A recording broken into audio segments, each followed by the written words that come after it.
Are you trying to download or update an app on your iPhone and you're seeing a message that says your Apple account has been disabled in the iTunes and App Store? Don't panic. In many cases, Apple can review the account and restore access.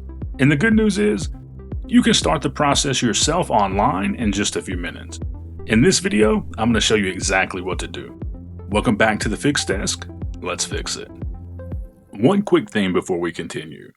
If you're seeing this message when trying to update a specific app, but you're still able to download new apps, there's a good chance your Apple account isn't actually disabled.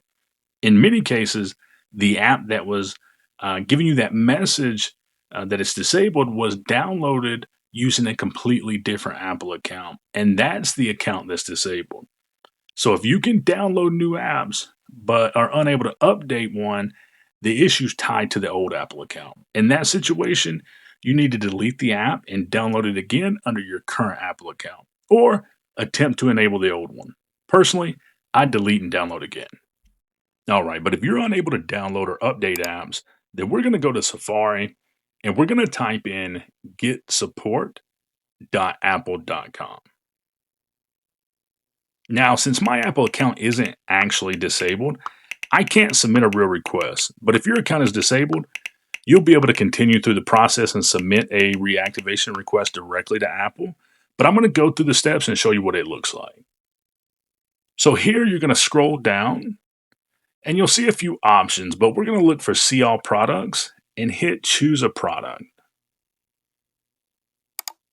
Once this page loads, you're going to scroll down a little bit more and tap on Apple account because that's what we're having an issue with. And here you're going to select Disabled Apple account. And then you're going to select that your media and purchase account has been disabled because that's the message we're getting. And we're going to just hit Continue.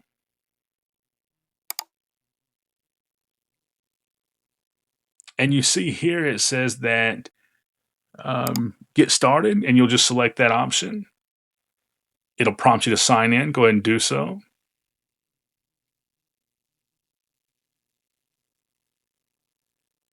And you'll select why. It's going to say we need more information. You're going to let it know you were trying to download an app. Hit Continue.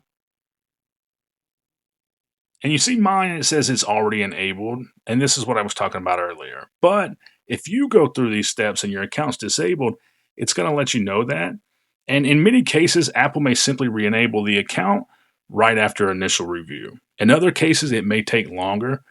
But at that time, if you're still unable to submit the request online, your next option is to contact Apple support directly. And that's how to request reactivation for a disabled Apple account. If this video helped you out, be sure to give it a thumbs up and subscribe to the Fix Desk for more simple solutions. Thanks for watching, and as always, I'll see you in the next one.